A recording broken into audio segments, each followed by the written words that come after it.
बहुत अच्छा रेस्पॉन्स है, बहुत अच्छा रेस्पॉन्स है इस गाड़ी का। और ये गाड़ी 1.5 लाख किलोमीटर चल गई है सीएनजी पर, 1.5 लाख किलोमीटर। और मैं एक चीज और सजेशन देना चाहता हूं आप लोगों को कि अगर आप बलिनो प्लान कर रहे हो तो प्लीज कोशिश करना कि बलिनो की जगह फ्रोंक्स ले लो। नमस्कार दोस्तों, आप सभी का स्वागत है मेरे चैनल पर। दोस्तों, जिस गाड़ी में मैं बैठा हूं ये है मारुति की फ्रोंक्स, बेस वेरिएंट है सीएनजी में जो आती है। ठीक है दोस्तों, ये गाड़ी 2023 7वें महीने की ये गाड़ी है, तो लमसम 2.5 साल के अप्रोक्स से हो गए, ज्यादा हो गए थोड़े से। और ये गाड़ी 1.5 लाख किलोमीटर चल गई है सीएनजी पर, 1.5 लाख किलोमीटर, जो कि बहुत ज्यादा नंबर है। 2.5 साल में 1.5 लाख किलोमीटर चलना, वो भी सीएनजी पर। काफी लोग मुझसे पूछते हैं कि भाई मुझे कौन सी गाड़ी लेनी चाहिए, फ्रोंक्स लेनी चाहिए, पंच लेनी चाहिए, एक्स्ट्रा लेनी चाहिए। तो आज इस वीडियो में मैं आपको बताना चाहूंगा कि ये गाड़ी कैसी चल रही है, इस गाड़ी में कौन कौन से काम आए हैं, क्या नेगेटिव है, क्या पॉजिटिव है, एसी कैसा काम कर रहा है, इस गाड़ी का परफॉर्मेंस कैसी है सीएनजी में आज भी। और मैं एक चीज और बताना चाहता हूं दोस्तों, ये गाड़ी 1.5 लाख किलोमीटर चली हुई है, पर इसका मीटर जो है वो बैक है, इसका 23,000 किलोमीटर पे करा हुआ है, पर ये गाड़ी पूरी प्रॉपर 1.5 लाख किलोमीटर चल गई है। ठीक है, सबसे पहले मैं अब गाड़ी को स्टार्ट कर लेता हूं। स्टार्ट होने में कोई भी प्रॉब्लम नहीं है, बिल्कुल जैसे फर्स्ट डे गाड़ी स्टार्ट हुई थी बिल्कुल वैसे हो रही है। कोई वाइब्रेशन नहीं है फालतू की, कोई नॉइस नहीं है गाड़ी के अंदर। एसी ऑन कर रहा हूं दोस्तों मैं। एसी की कूलिंग तो अच्छी है, पर दोस्तों मेन चीज ये है कि इसका जो एसी फिल्टर है ना वो चॉक हो गया है, वो साफ करने की या बदलने की जरूरत है अभी इसे। एसी की कूलिंग बिल्कुल ठीक है, बस एयर फ्लो जो है वो कम है एसी फिल्टर की वजह से, क्योंकि वो खराब है। ठीक है दोस्तों, मैं आपको एक चीज बताना चाहता हूं कि इस गाड़ी में बैठने के बाद सबसे पहली चीज मुझे क्या फील होती है कि जो इस गाड़ी की जो मेन जो ये हेडरूम है ना, वो गाड़ी का, मेरी हाइट 6 फीट है, 6 फीट के अकॉर्डिंगली मुझे जो हेडरूम मिल रहा है वो इतना मिल रहा है। और बेस वेरिएंट में इसमें सीट एडजस्ट करने का क्या बोलते हैं वो लीवर नहीं आता है, सीट एडजस्ट आप नहीं कर सकते हो, जिसकी वजह से इसमें बिल्कुल जो कंपनी की तरफ से जैसे सीट आई है वो वैसी ही है। और मैं अगर विजिबिलिटी की बात करूं तो मुझे बोनट स्टार्टिंग में थोड़ा सा दिखाई दे रहा है, जैसे कि मेरे पास गाड़ी पंच है, पंच में पूरा बोनट दिखाई देता है, उसकी सीट थोड़ी सी उठी हुई है, उसमें थोड़ी सी एसयूवी वाली फील आती है बैठते टाइम पर। इसमें वो वाली फील कहीं ना कहीं मिसिंग है।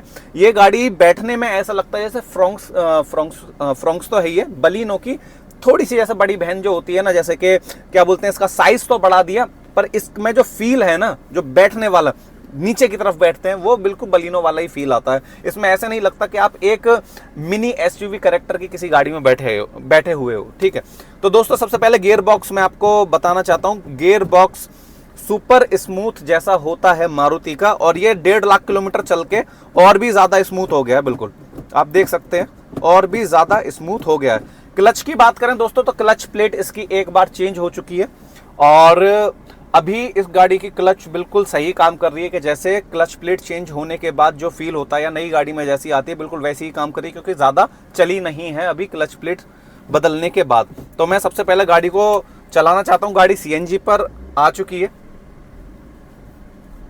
सबसे पहले तो मैं इंजन नॉइस की बात करूं दोस्तों, तो इंजन नॉइस गाड़ी में बिल्कुल भी नहीं है। मारुति की ये तो तारीफ करनी पड़ेगी कि मारुति के जो इंजन है इनका पता ही नहीं चलता कि ये गाड़ी 1.5 लाख किलोमीटर चली हुई। वैसे ही मैंने अभी पिछली एक बलिनो की भी वीडियो डाली थी, जो कि 1,17,000 अप्रोक्स ऐसे कुछ चली हुई थी। मैं उसका आपको ऊपर कार्ट में क्या बोलते हैं लिंक दे दूंगा, आप चाहो तो उस वीडियो को भी जाकर देख सकते हो। जिन लोगों को बलिनो लेनी है लॉन्ग टर्म के लिए, मैं आपके लिए ऐसी वीडियोस बनाने की ज्यादा कोशिश करता हूं दोस्तों, कि जो गाड़ी ज्यादा से ज्यादा चली हुई हो, 1.5 लाख किलोमीटर मतलब 1 लाख किलोमीटर प्लस चली हुई हो ज्यादातर, क्योंकि इनमें गाड़ी की क्या बोलते हैं कितना काम मांगा है गाड़ी ने, गाड़ी कितनी रिलायबल है, इसके पार्ट्स कितने रिलायबल हैं, एसी हो गया, गियर बॉक्स हो गया, सस्पेंशन हो गया, और भी इंजन हो गया, तो ये सारी चीजें पता चल जाती है। तो 1.5 लाख किलोमीटर के हिसाब से इस गाड़ी में एक भी बार बिल्कुल ऐसा फील आ ही नहीं रहा कि ये गाड़ी 1.5 लाख किलोमीटर चली हुई है। दूसरे गियर में ये गाड़ी उठ रही है, कमाल, बहुत अच्छा रेस्पॉन्स है, बहुत अच्छा रेस्पॉन्स है इस गाड़ी का। बिल्कुल भी कहीं से कहीं तक फील नहीं हो रही है कि ये गाड़ी 1.5 लाख किलोमीटर चल रही है। और एक इसका जो तारीफ है वो इनके ऑनर पर भी जाएगी, क्योंकि उन्होंने इसकी सर्विस टाइम टू टाइम करवाई है प्रॉपर 10,000 किलोमीटर पर। और जो भी पार्ट इसके टाइम टू टाइम चेंज होने चाहिए वो बिल्कुल टाइम टू टाइम चेंज करवाए हैं। क्या क्या चीजें चेंज हुई हैं, कितने सर्विस बिल आता है, वो सारी चीजें मतलब उनका, वो सारी चीजें मैं आज की इस वीडियो में आपको बताने वाला हूं। गियर बॉक्स सुपर स्मूथ है, क्लच प्लेट का काम हो चुका है। स्टीयरिंग फीडबैक की बात करते हैं। स्टीयरिंग मारुति का जैसा होता है, जैसे कि मैंने आपको बलिनो की वीडियो में भी बताया था कि मारुति के स्टीयरिंग फीडबैक इतना ज़्यादा अच्छा नहीं लगता है मुझे, क्योंकि इनकी जो हाई स्पीड पर इतना कॉन्फिडेंस नहीं आता है। इनका जो इनमें ना प्ले बहुत मिलता है, आप देख सकते हैं प्ले बहुत मिल जाता है इनके स्टीयरिंग में। तो जो आप टाटा की गाड़ियां इस्तेमाल कर रहे हैं, हुंडई की कर रहे हैं, i10 की भी मैंने वीडियो डाली थी, आप चाहो तो वो भी चेक कर सकते हो। i10 CNG बेस वेरिएंट की, जो कि काफ़ी वैल्यू फॉर मनी गाड़ी है, उसका भी आप देख सकते हो। मैं क्या बोलते हैं, मेरे वीडियोस में जाके। तो दोस्तों स्टीयरिंग, इस गाड़ी में स्टीयरिंग में कोई प्रॉब्लम नहीं है। स्टीयरिंग जैसा आता है बिल्कुल वैसा ही है। अच्छी बात यह है, इस गाड़ी को चलाने के बाद बिल्कुल भी फील ही नहीं हो रहा कि ये गाड़ी 1.5 लाख किलोमीटर चली हुई है। ब्रेकिंग की बात करें, ब्रेक गाड़ी के बहुत अच्छे हैं, ब्रेक को लेकर कोई भी प्रॉब्लम नहीं है कैसी भी। एसी भी गाड़ी का अच्छा है, पर मैंने आपको बता दिया कि इसका जो एसी फिल्टर है वो चौक हो रखा है, या तो चेंज होगा या फिर साफ होगा। मेरे हिसाब से तो चेंज ही होगा। बस मारुति गाड़ियों में एक प्रॉब्लम है कि वक्त चलते जब आप इनकी गाड़ियों को चलाते हो ना, तो इनमें रैटलिंग साउंड बहुत आ जाती है। आप मुझे कमेंट करके बताना कि आप कौन कौन लोग गाड़ी कौन सी इस्तेमाल कर रहे हैं मारुति की, और उसमें रैटलिंग साउंड कितने किलोमीटर में आनी शुरू हो गई थी। क्योंकि मैंने ज़्यादातर जितनी भी गाड़ियां चलाई हैं मारुति की, उनके जो ये गेट हो गए, ठीक है, पीछे की तरफ जो पिलर हो गए, उनमें काफ़ी ज़्यादा रैटलिंग साउंड आती है। सर्विस की बात करना चाहता हूं दोस्तों, तो इस गाड़ी की जो रेगुलर सर्विस की जो है होती है, उसका जो बिल आता है वो आता है लगभग 3,500 से 4,500 रुपए के बीच में। 3,500 से 4,500 रुपए, जो कि बाहर से करवाते हैं ऑनर इसकी सर्विस सेंटर से नहीं करवाते हैं। और 3,500 से 4,500 रुपए बिल कोई बहुत ज्यादा नहीं होता है। सस्पेंशन गाड़ी के बहुत अच्छे हैं। एक बार इसमें सस्पेंशन का लेफ्ट वाले सस्पेंशन में जो माउंट होता है, माउंट आपको तो पता है रबड़ होती है, सस्पेंशन का जो माउंट जो होता है वो चेंज हो गया है एक बार, जो कि 1.5 लाख किलोमीटर में इतना तो बनता ही है, क्योंकि ज्यादातर गाड़ियों के तो सस्पेंशन भी बोल जाते हैं इतने किलोमीटर में। बाकी दोस्तों सीट की बात करें तो सीट इस गाड़ी की कंफर्टेबल है, अच्छी सीट है, आपको थाई सपोर्ट अच्छा मिलता है, ठीक है। फ्रंट्स की मैं अगर बात करूं एज ए कंपैरिजन अगर पंच और एक्स्टर से, तो इस गाड़ी में आपको CNG में माइलेज बहुत अच्छी मिल जाती है, ठीक है ना। फ्रंट्स में, उसमें एक्स्टर में भी अच्छी मिलती है। टाटा की गाड़ी को जो है थोड़ा सा आपको आराम से चलाना पड़ेगा उसमें से माइलेज निकालने के लिए, क्योंकि ICNG टेक्नोलॉजी में मैंने इतना देख लिया है कि टियागो की बात नहीं करूंगा, टिगोर की बात नहीं करूंगा, ऑल्ट्रोज मैंने चलाई है, बहुत चलाई है ऑल्ट्रोज CNG में, पंच भी मैंने CNG में चलाई है, तो और नेक्सॉन भी, CNG वाली नेक्सॉन भी चलाई है, उसका भी जल्दी ड्राइव रिव्यू लेकर आऊंगा। उनमें क्या है कि आपको अगर गाड़ी में से माइलेज निकालनी है CNG में, तो आप बहुत लाइट पेडल आपको चलाना पड़ेगा, बिल्कुल लाइट पेडल, जिसकी वजह से आप अच्छी माइलेज निकाल पाओगे। इनमें ऐसा कोई भी इशू नहीं है, 4 सिलेंडर इंजन है, रिलायबल है गाड़ी, ठीक है। आपको कोई भी क्या बोलते हैं, रिफाइन है बहुत ज्यादा, तो इतनी कोई प्रॉब्लम नहीं होने वाली है माइलेज के लिए। स्पेस इस गाड़ी में बहुत अच्छा है, स्पेस मैनेजमेंट गाड़ी का बहुत अच्छा है इसका, आपको स्पेस को लेकर कोई भी प्रॉब्लम नहीं होने वाली। दोनों गाड़ियों से ज्यादा स्पेस मिलता है इसमें। अगर मैं पंच और एक्स्टर की बात करूं तो इसमें कैबिन स्पेस उन दोनों गाड़ियों से ज्यादा अच्छा मिलता है, ठीक है। सस्पेंशन की बात करना चाहता हूं दोस्तों मैं, तो सस्पेंशन के मामले में मुझे पंच बहुत ज्यादा बेटर लगती है। स्टीयरिंग फीडबैक एक्स्टर और पंच का ज्यादा बेटर है, इससे ज्यादा बेटर है। सस्पेंशन में सबसे बेस्ट जो मुझे अभी तक लगी है वो लगी है मुझे पंच के ड्राइविंग डायनेमिक्स बहुत अच्छे हैं गाड़ी के। और इसकी बात करें, इसके सस्पेंशन भी ठीक है, बस थोड़े से स्टिफर साइड है, मतलब थोड़े से ज्यादा हार्ड साइड है, तो आपको कहीं ना कहीं थोड़ा बहुत इसमें झटके फील होते हैं।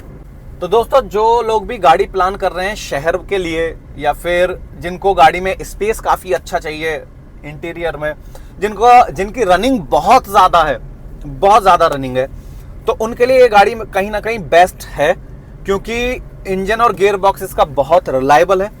आपको लॉन्ग टर्म में कोई भी प्रॉब्लम नहीं होने वाली, बहुत मिनिमम अमाउंट में सर्विस हो जाती है, और कहीं पर भी सर्विस करवा लो मारुति की बहुत इजीली हो जाती है।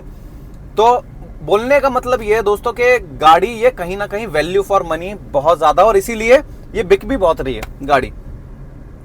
तो आपको 1.5 लाख किलोमीटर चलाओ, 2 लाख, अभी ये 1.5 लाख किलोमीटर जो चली हुई है ना दोस्तों, मुझे ऐसा लग रहा है कि ये गाड़ी 3 लाख किलोमीटर के बाद भी ऐसी ही चलेगी, क्योंकि 1.5 लाख किलोमीटर में इसमें 19 और 20 का भी अंतर नहीं आया। 19-20 का भी अंतर नहीं है, बिल्कुल भी नहीं है मारुति की। ये तो खास बात है भाई। तो दोस्तों बोलने का मतलब ये है कि स्टीयरिंग फीडबैक ओके है इसका, सस्पेंशन भी ठीक है, चल जाएंगे। इंजन गियर बॉक्स बहुत अच्छा है, माइलेज बहुत अच्छी है, चाहे पेट्रोल हो या फिर सीएनजी हो, माइलेज में तो भाई मारुति का कोई कंपटीशन नहीं है। और सर्विसिंग की बात करें तो आप चाहे कंपनी से करवाओ, पूरे ऑल ओवर इंडिया में सबसे ज़्यादा सर्विस सेंटर है। बाहर से आफ्टर मार्केट सर्विस करवाओ तो भाई कोई भी मैकेनिक, चाहे कश्मीर से लेकर कन्याकुमारी तक, कोई भी ठीक कर देता है कैसी भी। तो मारुति लेने का ये तो फायदा है। और मैं एक चीज़ और सजेशन देना चाहता हूँ आप लोगों को कि अगर आप बलिनो प्लान कर रहे हो तो प्लीज़ कोशिश करना कि बलिनो की जगह फ्रॉन्क्स ले लो, क्योंकि उसके पीछे क्या है, थोड़ा सा हल्की सी गाड़ी थोड़ी उठी हुई भी है। और मैंने एक चीज़ जो नोटिस करी है कि जो मारुति की गाड़ियाँ जो होती हैं उनके बम्पर आगे वाले हो चाहे पीछे वाले हो, वो बहुत वीक होते हैं, बहुत जल्दी उनके लॉक खुल जाते हैं, हाई स्पीड पर खुल जाते हैं, या थोड़े बहुत गाड़ी टकराने से भी खुल जाते हैं। इस गाड़ी में मुझे वो चीज़ फील नहीं हुई। इस गाड़ी के कहीं ना कहीं बम्पर ज़्यादा स्ट्रॉन्ग है। अगर मैं इसके कंपैरिजन में बलिनो की बात करूं तो इसके स्ट्रॉन्ग बम्पर मिलते हैं आपको। बाहर से थोड़ी सी बिल्ड क्वालिटी इस गाड़ी की ज़्यादा बेटर है बलिनो से। तो आपको कहीं ना कहीं अगर बलिनो और फ्रॉन्क्स में से अगर कोई सी गाड़ी अगर प्लान कर रहे हो तो आप फ्रॉन्क्स पर जाना। बाकी अगर एक्स्टर, पंच और फ्रॉन्क्स की बात करूं तो मैं ये बोलना चाहता हूं, बिल्ड क्वालिटी में पंच नंबर 1 है। ड्राइविंग डायनेमिक्स में भी मुझे पंच ज़्यादा बेटर लगती है, ठीक है। और एसयूवी कैरेक्टर की फील भी पंच ही ज़्यादा देती है। बाकी अगर इंजन की रिलायबिलिटी की बात करें, गियर बॉक्स की, तो कहीं ना कहीं उसमें मारुति और हुंडई ज़्यादा बेटर है, मतलब फ्रॉन्क्स और एक्स्टर। तो ऐसा नहीं है कि पंच का रिलायबल नहीं है, पर आपको कहीं ना कहीं 4 सिलेंडर का बेनिफिट इन दोनों गाड़ियों में मिल जाता है। और अगर एक्स्टर और फ्रॉन्क्स की बात करूं तो मुझे फ्रॉन्क्स ज़्यादा बेटर लगती है एक्स्टर से, क्योंकि मुझे वो उस गाड़ी का समझ में ही नहीं आया कि वो गाड़ी मतलब क्या, किस हिसाब से उसका कॉन्सेप्ट बनाया, मुझे अभी तक समझ में नहीं आया। इसीलिए वो शायद इन तीनों गाड़ियों में इतनी ज़्यादा बिकी भी नहीं है। बाकी फ्रॉन्क्स और पंच नंबर 1 पर है। दोनों गाड़ियों की अपनी अलग खूबी है, अलग वीकनेस है दोनों गाड़ियों की। पर जिन लोगों की सिटी में ड्राइव बहुत ज़्यादा है, जिनको सिटी के हिसाब से गाड़ी चाहिए, तो वो फ्रॉन्क्स आंख बंद करके ले सकते हैं सीएनजी में। तो आपको लॉन्ग टर्म में कोई भी प्रॉब्लम नहीं होने वाली है। दोस्तों यही थी आज की वीडियो, मिलते हैं तब तक आपसे नेक्स्ट वीडियो में। ध्यान रखिए, ख्याल रखिए। Thank you so much.